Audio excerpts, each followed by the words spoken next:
வணக்கம். செல்வகுமாரின் அதிகாலை வானிலை ஆய்வறிக்கை. அதிகாரப்பூர்வ வானிலை அறிக்கைக்கு இந்திய வானிலை ஆராய்ச்சித்துறை அறிக்கையை பார்க்கவும். 2026 மார்ச் 6 வெள்ளிக்கிழமை அதிகாலை நிலவர வானிலை பதிவு. நேற்றைக்கு மாலை அறிக்கையில் அறிவித்தது போலவே மூடு பனிப்பொழிவு இல்லை, ஆனால் குளிர் வானிலை நிலவியது. அதிகாலையில உயரழுத்தம் சற்று விலகி இருக்கிறது. உயரழுத்தம் விலகி இருந்தாலும் குளிர்காற்றை உள்ளே அனுப்புகிறது. இமயமலை குளிர்காற்று இணைந்து உள்ளே நுழையவில்லை நேற்று காலை போல. அதனால வெறும் குளிர் வானிலை நிலவுகிறது. வெயிலை பொறுத்த வரைக்கும் இன்றைக்கு அதிகமாக இருக்கும் என்று சொல்லியிருந்தோம். 6ஆம் தேதி, 7ஆம் தேதி, 8ஆம் தேதி இந்த 3 நாளும் கொஞ்சம் அதிகமா இருக்கும். 6, 7 கண்டிப்பா அதிகமா இருக்கும். இதுல அதிகபட்ச வெப்பநிலை 38 டிகிரி செல்சியஸ் இருக்கும். வேலூரை பொறுத்த வரைக்கும் கண்டிப்பா 38 இருக்கும். வேலூர் அந்த உள்ளே இருக்கக்கூடிய அந்த ஆந்திர பிரதேச சித்தூர், நகரி, அப்புறம் பார்த்தீங்கன்னா ஈரோடு கண்டிப்பா 38 இருக்கும். சேலம் 37. அதாவது 38 என்பது 100 டிகிரி, 37 என்பது 98.6. புரியுதுங்களா? சேலம்லாம் கண்டிப்பா 100க்கு நெருக்கமா இருக்கும். ஈரோடு 100ஐ தொடும். அப்புறம் தாராபுரம்லாம் கிட்டத்தட்ட 37க்கு கொஞ்சம் கூடுதலா இருக்கும். அதாவது 98.6 இருக்கும். நம்பியூர், கோயம்புத்தூர் கூட 96.8 இருக்கும். கோயம்புத்தூரும் கூட இன்னைக்கு கோயம்புத்தூர், பொள்ளாச்சி எல்லாமே ஒரே மாதிரியே தான் இருக்கும்.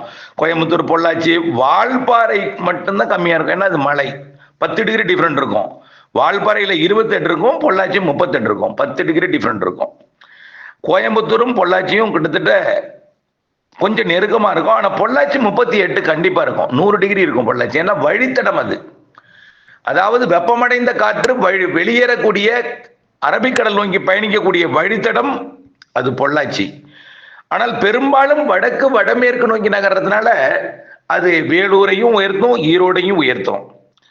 பொள்ளாச்சி வழியாக போன காரணத்தால பொள்ளாச்சிக்கும் 38 இருக்கும், தாராபுரத்துக்குமே 37 இருக்கும். அந்த மாதிரியான வெப்பநிலை இன்னைக்கு. கோயம்புத்தூர் 36 இருக்கும். 36 என்பது 96.8, 37 என்பது 98.6, 38 என்பது 100 டிகிரி ஃபாரன்ஹீட். ஆக இன்றைக்கும் நாளைக்கும் வெப்பம் உயர்ந்துதான் இருக்கும். ஆக நாளைய பொறுத்த வரைக்கும் இன்றைக்கு கண்டிப்பா 38 வேலூர் இருக்கும். நாளைய பொறுத்த வரைக்கும், அதாவது சனிக்கிழமை நாளை 7ஆம் தேதியை பொறுத்த வரைக்கும் 101 அல்லது 102 எட்டலாம். 102 எட்டுவதற்கு அதிக வாய்ப்பு. கண்டிப்பா நாளைக்கு தான் உச்சபட்ச வெயில். இன்றைய விட நாளை கூட, நேற்றை விட இன்றைக்கு கூடுதல், இன்றைய விட நாளைக்கு கூடுதல். சென்னைக்கெல்லாம் 30 தான். நல்லா கவனிங்க, சென்னை எல்லாம் கம்மியா இருக்கும். சென்னை எல்லாம் கடலோரம் எல்லாம் கம்மியா இருக்கும். 30, 31க்கு மேல போகாது. கொஞ்சம் 32 போகலாம். 31 தான் இருக்கும். சென்னை 31 வச்சுங்க. கடலூரும் 31 தான் இருக்கும். அதே போல காரைக்கால், நாகப்பட்டினம் 31 இருக்கும். தஞ்சாவூர் 33, 34 இருக்கும். திருச்சி 35, 36க்கு போகும். கரூர் பார்த்தீங்கன்னா 37 ஆயிடும். சேலம் 37 ஆயிடும். கரூர் அப்படியே 38 ஆயிடும். ஈரோடு அப்புறம் 36 இருக்கும். கோயம்புத்தூர், பாலக்காடு, கணவாய் 37, 38 இருக்கும். தென் மாவட்டங்களையும் அப்படித்தான் இருக்கும். பாளையங்கோட்டை 37, 38 இருக்கும். அதே போல சிவகாசி, மதுரை, விருதுநகர், கோவில்பட்டி, அப்புறம் அப்படியே மதுரை, கன்னியாகுமரி சாலையில் இருக்கக்கூடிய ஊர்கள் எல்லாமே 37 இருக்கும். 37 கண்டிப்பா இருக்கும். அப்புறம் திருச்சி 37, 36 இருக்கும். 38 நெருங்கும் திருச்சி. ஆக இன்னைக்கும் விட நாளை கொஞ்சம் கூடுதலா இருக்கும். நாளைக்கு கண்டிப்பா 102, அதாவது 39 டிகிரி செல்சியஸ் வேலூர் இருக்கும். ஈரோடு நாளைக்கு கண்டிப்பா 101, 100 இருக்கும். இன்னைக்கு நாளைக்கு மட்டும்தான் இந்த வெயில். இன்றைக்கு வெயில் உயரும் பொழுது ஆகா இப்பவே இப்படி கொளுத்துதே, ஆக இன்னும் மார்ச் பிற்பகுதி, ஏப்ரல், மே எல்லாம் இருக்குன்னு பயப்பட வேண்டாம். கண்டிப்பாக 10ஆம் தேதியிலிருந்து நன்றாகவே வெயில் குறைந்துடும். 9ஆம் தேதியிலிருந்து நம்ம எதிர்பார்த்தோம். 9ஆம் தேதியே வெயில் குறையும். நல்லா குறையிறது 10ஆம் தேதி. அன்னைக்கெல்லாம் 35 டிகிரி தான் இருக்கும் செல்சியஸ்ல. கிட்டத்தட்ட 95, 94, 93 டிகிரி ஃபாரன்ஹீட்டுக்கு மேல போகாது. காரணம் கிழக்கு காற்றினுடைய போது ஒரு சில நாள் கொஞ்சம் கூடும். அது செட்டிங்கை பொறுத்து, காற்றோட திசையோட வழித்தடத்தை பொறுத்து அப்படியே கொஞ்சம் கொஞ்சம் அப்படி ஊருக்கு ஊர் மாறி மாறி அமைந்தாலும் பெரும்பாலும் 100 தாண்டாது, 100க்குள்ளேயே இருக்கும்.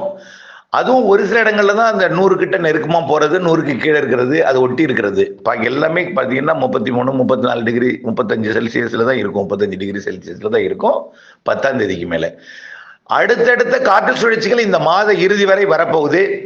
அடுத்தடுத்த காற்று சுழற்சி வரப்போகுது. உயரழுத்தம் நம்ம அருகே ஆக்கிரமித்து இருக்கிற காரணத்தினால அதை போராடி பின்னுக்கு தள்ளுவதில் எந்த அளவிற்கு அதுல சக்தி இருக்குங்கிறது தான் இப்ப ஆய்வு இருக்கு. இருந்தாலும் குறைந்தபட்சம் வெப்பத்தை தணிப்பதும் மேகமூட்டத்தை ஏற்படுத்துவதும் உறுதியாகிவிட்டது. அதிகபட்சம், அதாவது நம்ம ஏற்கனவே சொன்னோம், இந்த 13, 14, 15 வரக்கூடிய நிகழ்வின் தீவிரத்தை காட்டிலும் 18, 19, 20 தேதியில வரக்கூடிய நிகழ்வு வலுவானது என்று சொல்லி இருக்கிறோம். அப்போ அது கொஞ்சம் ஏறி வரும். அதாவது முதல் சிஸ்டம் வந்து கொஞ்சம் உயரழுத்தத்தை பின்னுக்கு தள்ளும், 2வது சிஸ்டம் நல்லாவே பின்னுக்கு தள்ளி விட்டுரும். அப்ப என்ன ஆகும்? தமிழ்நாட்டின் வட உள் மாவட்டங்கள், வட கடலோர மாவட்டங்கள், ஆந்திர பிரதேசம், தெலுங்கானா, கர்நாடகா வரைக்கும் கூட இந்த காற்று முன்னேறும். அதாவது கிழக்கு திசையிலிருந்து வரக்கூடிய காற்று ஆரம்பத்துல தென் மாவட்டங்கள் நோக்கி பயணிக்கும், பிறகு மேற்கு மாவட்டங்கள் நோக்கி பயணிக்கும், பிறகு வடமேற்கு மாவட்டங்கள் நோக்கி பயணிக்கும், பிறகு வடமேற்கு வடக்கு நோக்கி ஆந்திர கர்நாடக பகுதி நோக்கி பயணிக்க தொடங்கினோம். அதனால தெற்கே வெப்பம் உயரணும் நான் சொல்லல, கிழக்கு காற்று இந்த உயரழுத்த காற்றை தடுத்து விட்டாலே வெப்பம் முற்றிலுமா தெரிஞ்சிடும். ஒட்டுமொத்த தமிழ்நாட்டிற்கு 10ஆம் தேதிக்கு மேல குறையக்கூடிய வெப்பம் 15ஆம் தேதிக்கு மேல மேலும் குறைஞ்சிடும். 18ஆம் தேதிக்கு மேல மழை வானிலை ஏற்படுத்திடும். மேகமூட்டம், சாரல், தூரல், சில இடங்கள்ல பரவலாகவே மழை பெய்ய போகுது. 18, 19, 20ஆம் தேதி எல்லாம் சென்னைக்கும், அதாவது ஆந்திர எல்லையோர மாவட்டங்கள் வழியா தான் ஆந்திர பிரதேசம், தெலுங்கானா வரைக்கும் மழை எடுத்துட்டு போகுது. அதையும் தாண்டி ஒடிசா, சத்தீஸ்கர் வரைக்கும் கூட மழை கிடைக்க வாய்ப்பு இருக்கு. காரணம், கிழக்கு காற்று வட இந்திய நிலப்பகுதியில உருவாகக்கூடிய காற்றழுத்த தாழ்வு நிலை பகுதியை நோக்கி பயணிக்க போகுது. அப்ப கிழக்கு காற்று தமிழ்நாடு ஏறி வடக்கு வடமேற்கு நோக்கி பயணிக்க இருக்கிற காரணத்தினால மழை வானிலை ஏற்படுத்த போகிறது. கிழக்கு காற்று வந்தாலே அது வெப்பத்தை தணிக்கக்கூடிய காற்று, வெப்பத்தை குறைக்கக்கூடிய காற்று. 10ஆம் தேதியிலிருந்து இந்த மாத இறுதி வரை வெப்பம் குறைந்திருக்கும். இன்றைக்கும் நாளைக்கும் வெப்பம் மிகுந்திருக்கும். அதாவது 6, 7 கொஞ்சம் வெப்பம் கூடி இருக்கும். 8ஆம் தேதி கொஞ்சம் குறையும், 9ஆம் தேதி மேலும் குறையும், 10ஆம் தேதி நல்லாவே குறைஞ்சிரும். ஆக வெயில் வெயில் வெயில் என்று பேசக்கூடியது இன்னைக்கு நாளைக்கு மட்டும்தான். அதுக்கப்புறம் கொஞ்சம் கொஞ்சமா குறையும். குளிர்சாதன வசதியில இருப்பவர்கள் எப்ப வந்தாலும் வெயிலா தான் இருக்கும், அதை முதல்ல புரிஞ்சுக்குங்க. சராசரியை எடுத்து பார்த்தால் இன்றைக்கும் நாளைக்கும் சராசரிக்கு நெருக்கமா வந்து கொஞ்சம் சில இடங்கள்ல கூடுதலா போனாலும் மொத்தத்துல கோடையே நம்ம 104க்கு மேல போகாதுன்னு சொல்லி இருக்கிறோம், அதை முதல்ல புரிஞ்சுக்குங்க. ஆகவே நிகழ்வு இருக்கிறது மார்ச் பிற்பகுதி 30ஆம் தேதி வரைக்கும் கூட.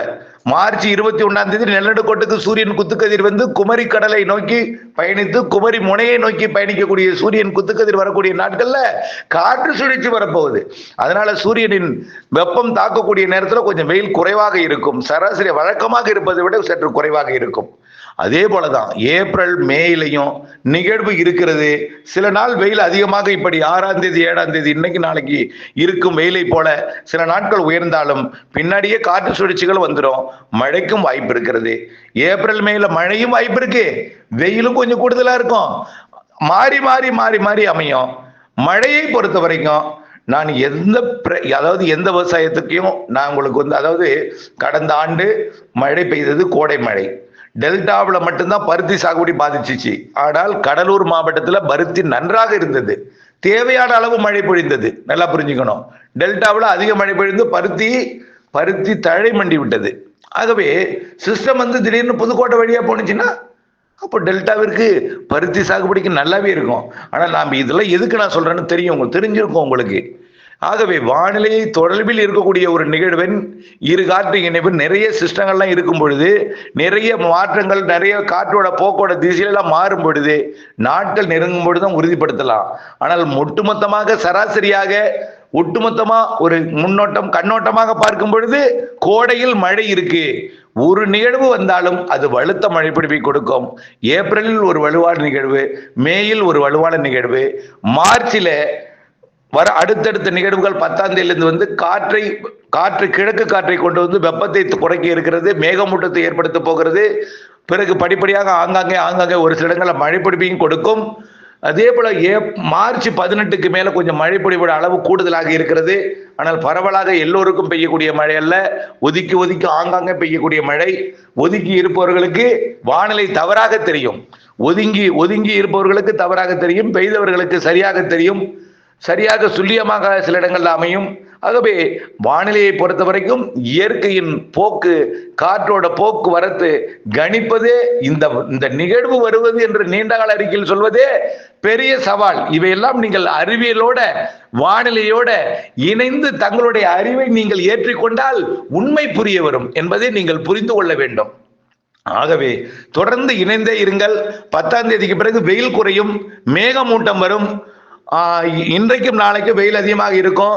10ஆம் தேதிக்கு பிறகு ஆங்காங்கே தூறல் சாரல் நனைக்கும் மழை பொழிவுகள் கிடைக்கும். ஒரு சில இடங்கள்ல படிப்படியா நாட்கள் நகர நகர 15ஆம் தேதிக்கு மேல பரப்பில் கூடும். 18, 19 பெரும்பாலான மாவட்டங்களுக்கு ஒதுக்கி ஒதுக்கி மழை இருக்கும். அப்படியே மாத இறுதி வரைக்கும் அந்த மழை ஆங்காங்கே இருந்து கொண்டிருக்கும். வெப்பம் குறைந்திருக்கும். ஏப்ரல் மேல வெயிலும் இருக்கும், மழையும் இருக்கும் ஏற்கனவே சொல்லியிருக்கிறோம். இப்போது வரைக்கும் எந்த மாற்றமும் இல்லை. தொடர்ந்து இணைந்திருங்கள் அப்டேட்ஸுடன். எந்தவித முடிவையும் உங்களுடைய விருப்பத்துக்கு எடுத்துக்கொள்ளுங்கள். இணைந்தே இருங்கள் அப்டேட்ஸுடன். நன்றி.